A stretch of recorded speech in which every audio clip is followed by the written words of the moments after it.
Hello everyone, welcome to Hindi voice. आसमान में सुबह ही से सफ़ेद बादल तैरते फिर रहे थे और इस वक्त सूरज की एक किरण यादों के किसी कोने से झांक रही थी। मौसम काफ़ी सुहावना था। इंस्पेक्टर खालिद की मोटरसाइकिल पलटन पड़ाव की तरफ जा रही थी। इमरान करियर पर बैठा ऊँघ रहा था और उसके चेहरे पर गहरी सोच के निशान थे। चेहरे से सादगी गायब हो चुकी थी। पलटन पड़ाव के करीब पहुंचते पहुंचते खालिद ने अपनी मोटरसाइकिल की रफ्तार कम कर दी। आखिर हम वहां जाकर उन्हें ढूंढेंगे किस तरह? खालिद ने इमरान से कहा। ओफो, ये एक सीआईडी इंस्पेक्टर पूछ रहा है। इमरान साहब, इस मौके पर मुझे आपसे संजीदगी की उम्मीद है। आहा, किसी न किसी ने ज़रूर कहा होगा कि दुनिया उम्मीद पर कायम है। वैसे इस इलाके में कोई ऐसा होटल भी है जिसमें निचले तबके के लोग बैठते हैं? अगर ऐसा कोई होटल है तो मुझे वहाँ ले चलो। इंस्पेक्टर खालिद ने मोटरसाइकिल एक पतली से सड़क पर मोड़ दी, लेकिन अचानक इमरान ने उसे रोकने को कहा। खालिद ने जल्दी से मोटरसाइकिल रोक दी क्योंकि इमरान के लहजे में उसे घबराहट की झलक महसूस हुई थी। सुहावनी जगह थी। सड़क के दोनों तरफ समतल जमीन थी और वहाँ फूलों के बाग नजर आ रहे थे। पलटन पड़ाव के उस हिस्से की गिनती सैरगाहों में होती थी। खालिद ने मोटरसाइकिल रोककर अपने पैर सड़क पर टिका दिए। यकायक उसने मशीन भी बंद कर दी और फिर वह यह भी भूल गया कि मोटरसाइकिल इमरान ने वहां रुकवाई थी। उसे दाहिनी तरफ के एक बाग में एक लड़की देख ली थी जो उसे आकर्षित करने के लिए रुमाल हिला रही थी। खालिद मोटरसाइकिल से उतरता है और बोला, इमरान साहब जरा ठहरिए, क्या वह तुम्हारी जान पहचान वाली है? इमरान ने मुस्कुराकर कहा। जी हाँ। खालिद हंसता हुआ बोला, बहुत अच्छा, तुम जा सकते हो, मगर मोटरसाइकिल अकेली रह जाएगी। इमरान ने कहा और बाएं तरफ के बागों पर नज़र दौड़ाता हुआ बोला, मैं उधर जाऊंगा। उधर मेरी महदूदा, शायद मैं गलत कह रहा हूँ, क्या कहते हैं उसे जिससे मोहब्बत की जाती है? महबूबा। महबूबा, महबूबा, इधर मेरी महबूबा। अच्छा, तो मैं चला। इमरान मोटरसाइकिल के करियर से उतरता हुआ बोला। बाई तरफ के एक बाग में उसे कुछ ऐसी शक्लें दिखाई दी थी जिन्होंने अचानक उसके जहन में उस रात की याद ताज़ा कर दी थी जब सोफिया को ऑरेंज स्क्वाश में कोई नशीली दवा दी गई थी। उनमें से एक को तो उसने बखूबी पहचान लिया था। यह वही था जिसकी टक्कर वेटर से हुई थी। दो आदमियों के बारे में उसे संदेह था। वह यकीन के साथ नहीं कह सकता था कि ये दोनों उस सब इंस्पेक्टर के साथ थे या नहीं। उन्होंने सुनसान सड़क पर उनकी कार रुकवाकर किसी बेहोश लड़की के बारे में पूछा था। इमरान उन्हें देखता रहा। वे चार थे, उनके साथ कोई औरत नहीं थी। इमरान बाग के रखवाले से खुबानियों और सेबों की पैदावार के बारे में गुफ्तगू करने लगा। सूफिया आंखें फाड़ फाड़ के चारों तरफ देख रही थी, लेकिन उसकी समझ में नहीं आ रहा था कि वह कहाँ है। कमरा आलीशान ढंग से सजा था और वह एक आरामदेह बिस्तर पर पड़ी हुई थी। उसने उठना चाहा मगर उठ न सकी। उसे ऐसा महसूस हो रहा था जैसे उसके जिस्म में जान ही न रह गई हो। जहन काम नहीं कर रहा था। उस पर दोबारा बेहोशी छा गई और फिर दूसरी बार जब उसकी आँख खुली तो दीवार पर लगी घड़ी में 8 बज रहे थे। सिरहाने रखा हुआ टेबल लैंप रोशन था। इस बार वह पहली ही कोशिश में उठ बैठी। थोड़ी देर सिर पकड़े बैठी रही, फिर खड़ी हो गई, लेकिन इस शिद्दत से चक्कर आया कि उसे संभलने के लिए मेज़ का एक कोना पकड़ना पड़ा। सामने का दरवाज़ा खुला हुआ था। वह बाहर जाने का इरादा कर ही रही थी कि एक आदमी कमरे में दाखिल हुआ। आपको कर्नल साहब याद फरमा रहे हैं, उसने बड़े अदब से कहा। क्या डैडी? सोफिया ने हैरान होकर पूछा। जी हाँ। कमजोरी के बावजूद सोफिया की रफ्तार काफ़ी तेज़ थी और उस आदमी के अंदाज से ऐसा मालूम हो रहा था जैसे वह उसी की वजह से जल्दी जल्दी कदम उठा रहा है। वे कई बरामदों से गुजरते हुए एक बड़े कमरे में आए और फिर वहाँ सोफिया ने जो कुछ देखा वह उसे अधमरा कर देने के लिए पर्याप्त था। उसने कर्नल जरगाम को देखा जो एक कुर्सी से बंधा हुआ था और उसके गिर्द 4 आदमी खड़े उसे खा जाने वाली नज़रों से घूर रहे थे। तुम? अचानक कर्नल चीख पड़ा। उसने उठने की कोशिश की। उसे मजबूती से बांधा गया था। वे दोनों खामोशी से एक दूसरे की तरफ देखते रहे। अचानक भारी जबड़े वाला एक आदमी बोला, कर्नल, तुम लियूका से टकराने की कोशिश कर रहे हो? लियूका, जिसे आज तक किसी ने भी नहीं देखा। कर्नल कुछ न बोला। उसकी आंखें सोफिया के चेहरे से हटकर झुक गई थी। भारी जबड़ों वाला फिर बोला, अगर तुमने कागजात वापस ना किए तो फिर तुम्हारी आंखों के सामने इस लड़की की बोटियां काट दी जाएगी, एक एक बोटी। क्या तुम इसके तड़पने का मंजर देख सकोगे? नहीं। कर्नल बेसाख्ता चीखा पड़ा। उसके चेहरे पर पसीने की बूंदें फूट आई थी। सोफिया खड़ी कांपती रही। उसका सिर दोबारा चकराने लगा था। ऐसा मालूम हो रहा था जैसे कमरे की रोशनी पर गर्द की तह चढ़ती जा रही हो। और फिर उस आदमी ने, जो उसके साथ आया था, आगे बढ़कर उसे संभाल लिया। वह बेहोश हो चुकी थी। उसे आराम कुर्सी में डाल दो, भारी जबड़े वाले ने कहा। फिर कर्नल से बोला, अगर तुम्हें अब भी होश ना आए तो इसे तुम्हारी बदकिस्मती समझना चाहिए। कर्नल उसे चंद लम्हे घूरता रहा, फिर अपना ऊपरी ओट भींच कर बोला, उड़ा दो उसकी बोटियां। मैं कर्नल जरगाम हूँ, समझे? तुम्हें कागजातों का साया तक नसीब नहीं होगा। भारी जबड़े वालों ने कहका लगाया। कर्नल, तुम ली युका की ताकत से वाकिफ होने के बावजूद बच्चों की सी बातें कर रहे हो, उसने कहा। ली युका ने तुम्हें कहाँ से खोज निकाला है? वैसे तुम ऐसी जगह पर छुपे थे जहाँ फरिश्ते भी पर नहीं मार सकते थे। वह ली युका ही की ताकत थी जो दिन दहाड़े तुम्हारी लड़की को यहाँ उठा लाई। मैं कहता हूँ, आखिर वह कागजात तुम्हारे किस काम के हैं? यकीन जानो, तुम उससे कोई फ़ायदा नहीं उठा सकते। वैसे तुम अक्लमंद ज़रूर हो कि तुम्हें अभी तक वे कागजात पुलिस के हवाले नहीं किए। मुझे बताओ, तुम चाहते क्या हो? मैं तुम्हारे किसी सवाल का जवाब नहीं देना चाहता। तुम्हारा जो दिल चाहे कर लो, कर्नल गुर्राया। अच्छा, भारी जबड़े वाले ने अपने आदमी को इशारा करते हुए कहा, उस लड़की के पैर का अंगूठा काट दो। उस आदमी ने मेज़ पर से कुल्हाड़ी उठाई और बेहोश सोफिया की तरफ बढ़ा। ठहरो। अचानक एक गरजदार आवाज़ सुनाई दी। ली युका आ गया। साथ ही एक जोरदार धमाका भी हुआ और सामने वाली दीवार पर आंखों को चुंधिया देने वाली चमक दिखाई दी। सारा कमरा धुएं से भर गया। सफ़ेद रंग का गहरा धुआं, जिसमें एक बालिश के फासले की चीज़ भी नजर नहीं आ रही थी। धड़ाधड़ फर्नीचर उलटने लगा। कर्नल जरगाम की भी कुर्सी उलट गई, लेकिन उसे इतना होश था कि उसने अपना सिर फर्श से न लगने दिया। कमरे के दूसरे लोग नींद से चौंकते हुए कुत्तों की तरह शोर मचा रहे थे। अचानक कर्नल कुर्सी छोड़कर खड़ा हो गया। कोई उसका हाथ पकड़े हुए उसे एक तरफ खींच रहा था। कर्नल धुएं की घुटन की वजह से इतना बदहवास हो रहा था कि उस अज्ञात आदमी के साथ खिंचता चला गया और थोड़ी देर बाद उसे खुद को ताज़ा हवा में महसूस किया। उसके सिर पर खुला हुआ और तारों भरा आसमान था। उसने अंधेरे में उस आदमी को पहचानने की कोशिश की, जो उसका हाथ पकड़े हुए तेज़ी से ढलान में उतर रहा था। उसने अपने कंधे पर किसी को लाद रखा था। इसके बावजूद उसके कदम बड़ी तेज़ी से उठ रहे थे। तुम कौन हो? कर्नल ने भराई हुई आवाज़ में पूछा। अली इमरान, MSc PhD, जवाब मिला। इमरान? चुपचाप चले आइए। वे जल्दी ही चट्टानों में एक सुरक्षित जगह पर पहुंच गए। यह चट्टानें कुछ इस किस्म की थी कि उनमें घंटों तलाश करने वालों को चक्कर दिया जा सकता था। इमरान ने बेहोश सोफिया को कंधे से उतारकर एक पत्थर पर लिटा दिया। क्यों, क्या है? कर्नल ने पूछा। जरा एक च्युइंगम खाऊंगा, इमरान ने अपनी जेबों में टटोलते हुए कहा। अजीब आदमी हो। अरे, इमारत यहाँ से ज़्यादा दूर नहीं है, कर्नल घबराए हुए लहजे में बोला। इसीलिए तो मैं रुक गया हूँ। लगे हाथों ये तमाशा भी देख लूँ। क्या यहाँ से फायर स्टेशन नज़दीक है? क्या वहाँ आग लग गई है? कर्नल ने पूछा। जी नहीं, खामखा बात का पतंगड़ बनेगा। वह तो सिर्फ धुएं का एक मामूली सा बम था। ज़रा देखिएगा, धुएं का बादल। कर्नल ने इमारत की तरफ नज़र डाली।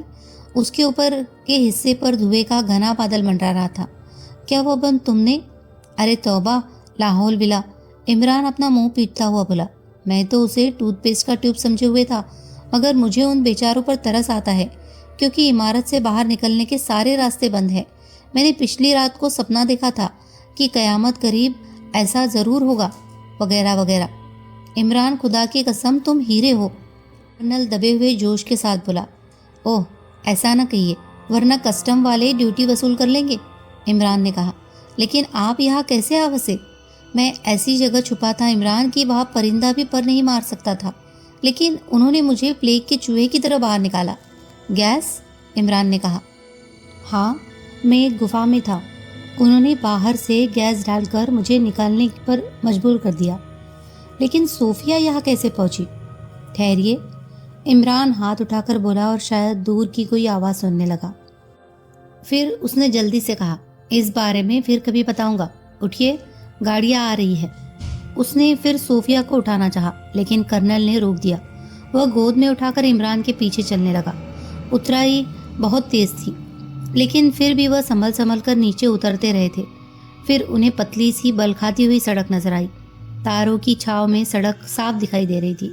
अचानक नीले से लाल रंग की रोशनी की किरण आकर चट्टानों पर फैल गई।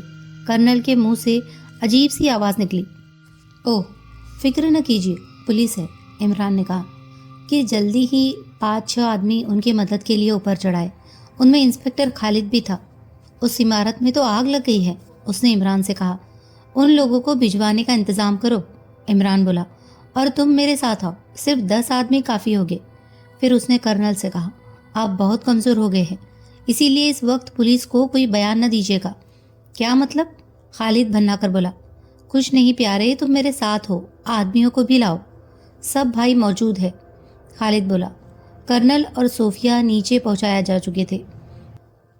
इमरान खालिद के साथ फिर उसी इमारत की तरफ बढ़ा, जिसकी खिड़कियों से गहरा धुआं निकलकर आकाश में बल खा रहा था। इमरान के गिर्द काफ़ी भीड़ इकट्ठा हो गई थी। खालिद के आदमी जल्द ही आ मिले और इमरान उन्हें साथ लेकर अंदर घुसता हुआ चला गया। बाहर के सारे दरवाजे उसने पहले ही बंद कर दिए थे, इसीलिए इमरान के लोग बाहर नहीं निकल सकते थे। और बाहर वालों को अभी तक हिम्मत नहीं पड़ी कि इमारत में कदम रख सकते। इमारत में कुछ कमरे ऐसे भी थे जहां अभी तक धुआं गहरा नहीं हुआ था। ऐसे कमरों में से एक में उन्हें 5 आदमी मिल गए थे। वे सब पसीने में नहाए हुए बुरी तरह हाफ रहे थे। क्या बात है? इमरान ने पहुंचते ही ललकारा। उसे देखकर उन सब की हालत और ज़्यादा खराब हो गई। बोलते क्यों नहीं? इमरान फिर गर्जा। इमरान ने खालिद से कहा, ये शिफ्टेन के आदमी हैं, धुएं के बम बना रहे थे, एक बम फट गया। बकवास है, भारी जबड़ों वाले ने चीख कर कहा। खैर, परवाह नहीं, खालिद गर्दन झटक कर बोला। मैं तुम्हें अपहरण के इल्ज़ाम में हिरासत में लेता हूँ। यह भी एक फिजूल की बात होगी, भारी जबड़ों वाला मुस्कुराकर बोला। हमने किसी को भी छुपा कर नहीं रखा। हाँ खालिद साहब, इमरान ही मूर्खतापूर्ण अंदाज में आंखें फिराकर कहा। इससे काम नहीं चलेगा। जोर जबरदस्ती का सबूत तो शायद यहाँ से उठ चुका है। नहीं, ये लोग बम बना रहे थे। हथकड़ियाँ लगा दो, खालिद ने अपने आदमियों की तरफ मुड़कर कहा। देखो, मुसीबत में फंस जाओगे तुम लोग, भारी जबड़े वाला झल्लाकर बोला। फिक्र ना करो, खालिद ने जेब से रिवॉल्वर निकालते हुए कहा। चुपचाप हथकड़ियाँ लगवा लो, वरना अंजाम बहुत बुरा होगा। मैं जरा फौजी किस्म का आदमी हूँ। उन सबके हथकड़ियाँ लग गई। जब वे पुलिस की गाड़ी में बैठाए जा चुके तो खालिद ने इमरान से कहा, अब बताइए क्या चार्ज लगाया जाए इनके खिलाफ?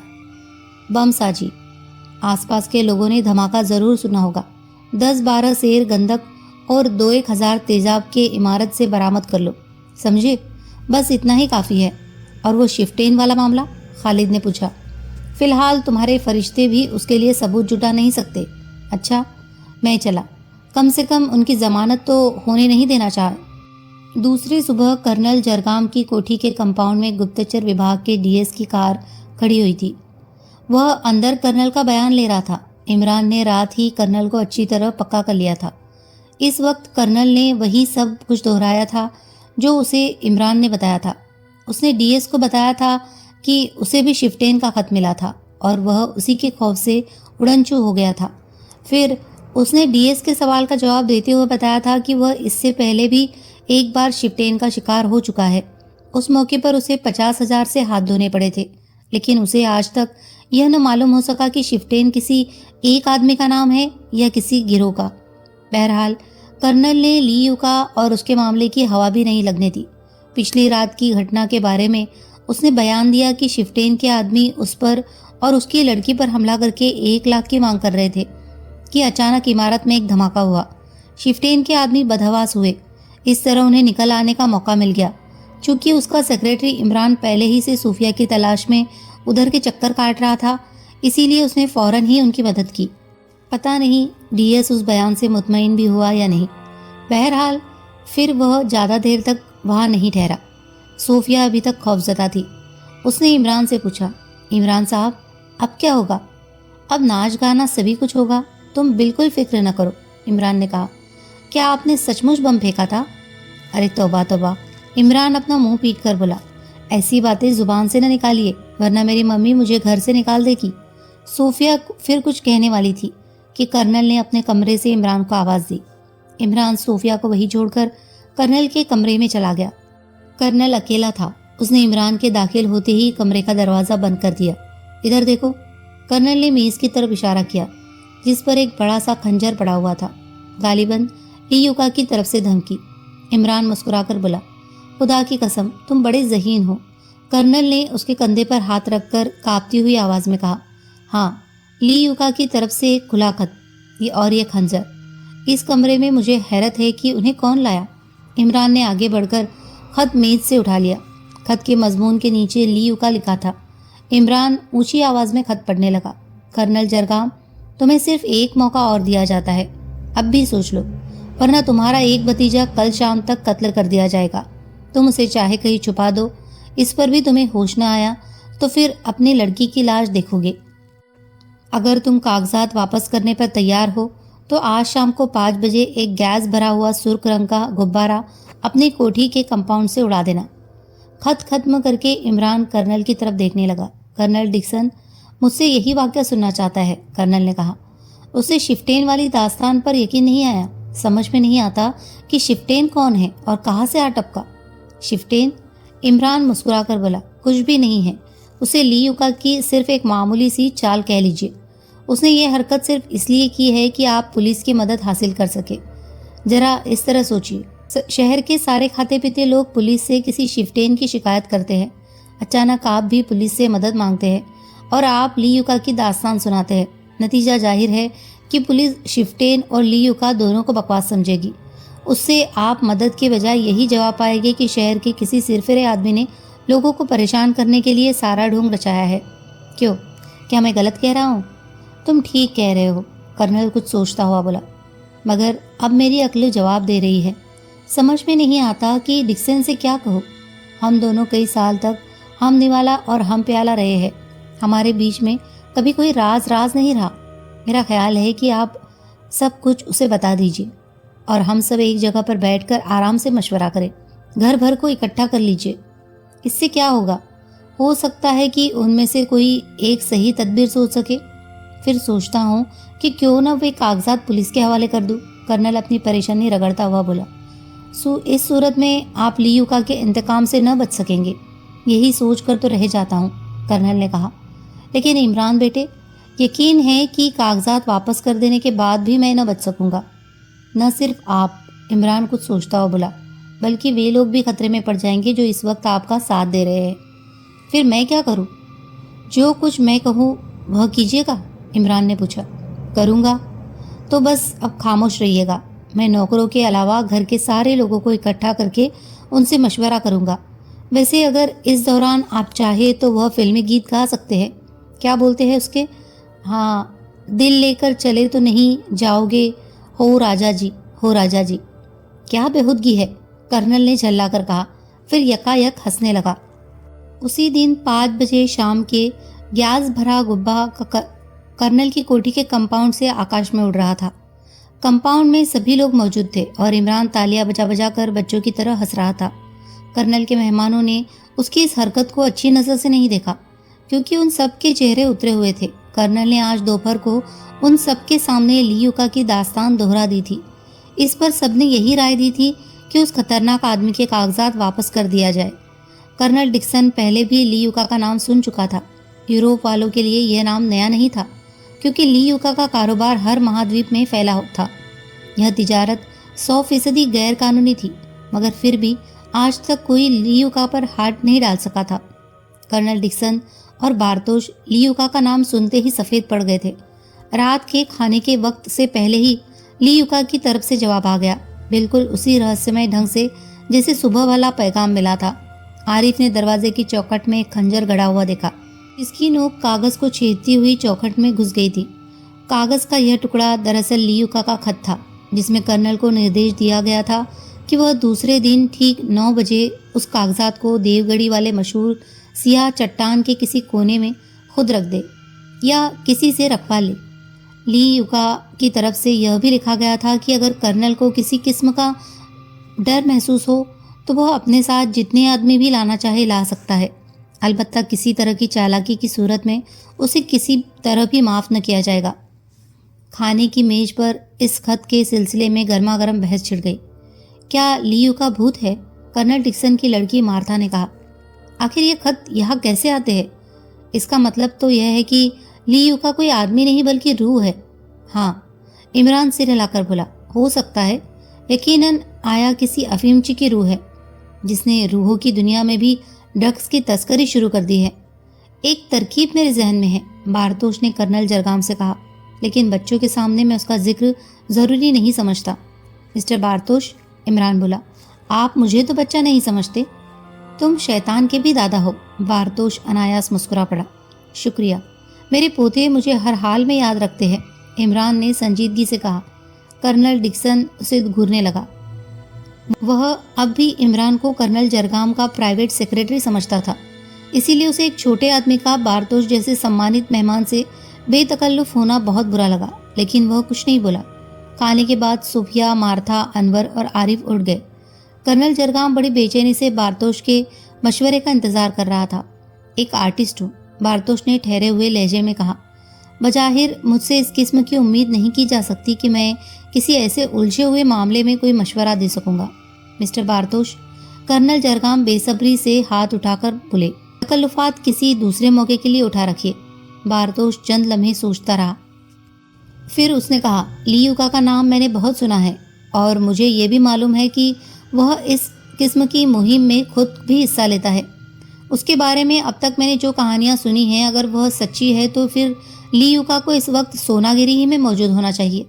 अच्छा, इमरान अपने दीदे फिराने लगा। अगर वह यही है तो हमें इस मौके से ज़रूर फ़ायदा उठाना चाहिए, बारतोश ने कहा। मैं आपका मतलब नहीं समझा, कर्नल बोला। अगर हम लियूका को पकड़ सके तो ये इंसानियत की एक बहुत बड़ी खिदमत होगी। कर्नल घृणास्पद अंदाज में हंस पड़ा, लेकिन इस हंसी में जल्लाद का तत्व ज़्यादा था। उसने कहा, आप लियूका को पकड़ेंगे? उस लियूका को जिसकी तहरीरें मेरी मेज़ पर पाई जाती है, यानी वह जिस वक्त चाहे हम सबको मौत के घाट उतार सकता है। बारतोश ने बुरा सा मुंह बनाकर कहा, आप समझते हैं कि लियूका या उसका कोई आदमी कुदरत की तमाम ताकत का मालिक है? नहीं डियर कर्नल, मेरा दावा है कि इस घर का कोई आदमी लियूका से मिला हुआ है। फिर उसने अपनी बात में वजन पैदा करने के लिए मेज़ पर मुक्का मारते हुए कहा, मेरा दावा है कि इसके अलावा और कोई बात नहीं। कमरे में सन्नाटा छा गया। कर्नल जरगाम सांस रोके बारतोश की तरफ देख रहा था। मैं मिस्टर बारतोश की बात से सहमत हूँ, इमरान की आवाज़ सुनाई दी। उसके बाद फिर सन्नाटा हो गया। आखिर कर्नल जरगाम गला साफ करके बोला, वह कौन हो सकता है? कोई भी हो सकता है। बारतोश ने लापरवाही से अपने कंधे हिलाए। जब वास्ता लियूका से हो तो किसी पर भी भरोसा न करना चाहिए। आपसे गलती हुई थी कर्नल साहब, इमरान ने कर्नल जरगाम से कहा। आपको पहले मिस्टर बारतोश से बातचीत करनी चाहिए थी। लियूका के बारे में उनकी जानकारी बहुत ज़्यादा है। बिल्कुल, मैं लियूका के बारे में बहुत कुछ जानता हूँ। एक ज़माने में मेरी ज़िंदगी इंतहाई पिछड़े तबके में गुजरी है। जहना चोर, बदमाश और नाजायज़ तिजारत करने वाले आम थे। ज़िंदगी के उसी दौर में मुझे लियूका के बारे में बहुत कुछ सुनने को मिला था। कर्नल, क्या तुम क्या समझते हो कि लियूका इन कागजात को अपने आदमियों के ज़रिए हासिल करेगा? हरगिज़ नहीं। वह उन्हें उस जगह से उठाएगा जहाँ वे रख दिए जाएंगे। लियूका का कोई आदमी नहीं जानता कि वो कौन है और इन कागज़ों में है क्या। जहाँ तक मेरा ख्याल है, इनमें से कोई ऐसी चीज़ नहीं जिससे लियूका की शख्सियत पर रोशनी पड़ सके, कर्नल जरगाम ने कहा। वाह, इमरान गर्दन से झटक कर बोला। जब आप चीनी और जापानी ज़ुबानों से वाकिफ़ नहीं हैं, तब ये बात इतनी भरोसे के साथ कैसे कह रहे हैं? चीनी और जापानी ज़बानें? बारतोश सोच में पड़ गया। फिर उसने कहा, क्या आप मुझे भी कागजात दिखा सकते हैं? हरगिज़ नहीं, कर्नल ने इनकार के में सिर हिला दिया। यह नामुमकिन है। मैं उन्हें एक पैकेट में रखकर सील करने के बाद लियूका की बताई हुई जगह पहुंचा दूंगा। आप इंसानियत पर जुर्म करेंगे, बारतोश पुरजोश लहजे में बोला। बेहतर तरीका यह है कि आप खुद को पुलिस की हिफाजत में देकर कागजात उसके हवाले कर दें। मिस्टर बारतोश, मैं बच्चा नहीं हूँ, कर्नल ने तल्ख लहजे में कहा। कागजात बहुत दिनों से मेरे पास महफूज है। अगर मुझे पुलिस की मदद हासिल करनी होती तो कभी का कर चुका होता। फिर आखिर उन्हें इतने दिनों तक रोके रखने का क्या मकसद था? मकसद साफ है, कर्नल डिक्सन पहली बार बोला। जरगाम सिर्फ इसीलिए अभी तक जिंदा है कि वह कागजात अभी तक उसके कब्जे में हैं। अगर लियुका का हाथ उन पर पड़ गया होता तो जरगाम हम में न बैठा होता। ठीक है, बारतोश ने कुछ सोचते हुए कहा। लेकिन तुम्हारी स्कीम क्या थी? कर्नल जरगाम ने बेसब्री से कहा। ठहरो, मैं बताता हूँ, बारतोश ने कहा। चंद लम्हे खामोश रहा, फिर बोला, लियुका बताई हुई जगह पर अकेला आएगा। मुझे यकीन है अगर वहाँ कुछ लोग पहले ही छुपा दिए जाए तो। तजवीज़ अच्छी है, इमरान सिर हिलाकर बोला, लेकिन अभी आप कह चुके हैं कि खैर हटाइए उसे। मगर बिल्ली की गर्दन में घंटी बांधने का कौन? कर्नल साहब पुलिस को इस मामले में डालना नहीं चाहते, और फिर यह भी जरूरी नहीं कि वह बिल्ली चुपचाप गले में घंटी बंधवा ही ले। तुम मुझे वह जगह दिखाओ, फिर मैं बताऊंगा कि बिल्ली के गले में घंटी कौन बांधेगा, बारतोश ने अकड़कर कहा। थोड़ी देर खामोशी रही, फिर वे सरगोशियों में मशवरा करने लगे। आखिर यह तय पाया कि वे लोग उसी वक्त चलकर देवगढ़ी के सियाह चट्टान का जायजा लेंगे। कर्नल जरगाम हिचकिचा रहा था, लेकिन इमरान की सरगर्मी देखकर उसे भी हाँ में हाँ मिलानी पड़ी। अब वह इमरान की मूर्खताओं पर भी भरोसा करने लगा था। रात अंधेरी थी। कर्नल जरगाम, कर्नल डिक्सन, बारतोश और इमरान मुश्किल रास्तों पर चक्कर खाते हुए देवगढ़ी की तरफ बढ़ रहे थे। उनके हाथों में छोटी छोटी टॉर्च थी जिन्हें वे अक्सर रोशन कर लेते थे। डिक्सन, जरगाम और बारतोश के पास हथियार थे। इमरान के बारे में भरोसे से कुछ नहीं कहा जा सकता था, क्योंकि वैसे तो उसके हाथ में एयरगन नज़र नहीं आ रही थी, लेकिन एयरगन ऐसी कोई चीज़ नहीं जिसकी मौजूदगी में किसी आदमी को हथियारबंद कहा जा सके। काली चट्टान के करीब पहुंचकर वे रुक गए। यह एक बहुत बड़ी चट्टान थी। अंधेरे में वो बहुत खौफनाक नजर आ रही थी। उसकी बनावट कुछ इस किस्म की थी कि वह दूर से किसी बहुत बड़े अजगर का फैला हुआ मुंह मालूम होती थी। तकरीबन आधे घंटे तक बारतोश उसका जायजा लेता रहा। फिर उसने आहिस्ता से कहा, बहुत आसान है, बहुत आसान है। जरा उन गुफाओं की तरफ देखो, इनमें हजारों आदमी एक समय में छुप सकते हैं। हमें ज़रूर इस मौके से फ़ायदा उठाना चाहिए। लियुका के लिए सिर्फ एक आदमी काफ़ी होगा, इमरान ने कहा। मैं आज तक समझ नहीं सका कि तुम किसके आदमी हो। बारतोश झुंझला गया। क्या मैंने कोई गलत बात कही है? इमरान ने संजीदगी से कहा। फिजूल बातें न करो, कर्नल डिक्सन ने कहा। अच्छा, तो आप हजारों आदमी कहाँ से लाएंगे, जबकि कर्नल जरगाम पुलिस को भी बीच में नहीं लाना चाहते? पुलिस को बीच में लाना पड़ेगा, बारतोश बोला। हरगिज नहीं, कर्नल जरगाम ने सख्ती से कहा। पुलिस मुझे या मेरे घर वालों को लियुका के इंतकाम से नहीं बचा सकेगी। तब तो फिर कुछ भी नहीं हो सकता, बारतोश मायूसी से बोला। मैं यही चाहता हूँ कि कुछ ना हो, कर्नल जरगाम ने कहा। थोड़ी देर तक खामोशी रही, फिर अचानक इमरान ने कहका लगाकर कहा, तुम सब पागल हो गए हो। मैं तुम सबको गधे समझता हूँ। फिर उसने एक तरफ अंधेरे में छलांग लगा दी। उसके कहके की आवाज़ सन्नाटे में गूंजती हुई आहिस्ता आहिस्ता दूर होती चली गई। क्या यह सचमुच पागल है? कर्नल डिक्सन बोला। या फिर खुद ही लियुका था? किसी ने जवाब नहीं दिया। उनकी टार्चों की रोशनी दूर दूर तक अंधेरे के सीने को चीर रही थी, लेकिन उन्हें इमरान की परछाई भी नहीं दिखाई दी। आप सुन रहे थे इब्ने सफ़ी की नॉवल चट्टानों में आग। कहानी अगर आपको पसंद आ रही हो तो प्लीज़ इसे लाइक कीजिए, शेयर कीजिए और हमारे चैनल को सब्सक्राइब भी कर लीजिए। धन्यवाद।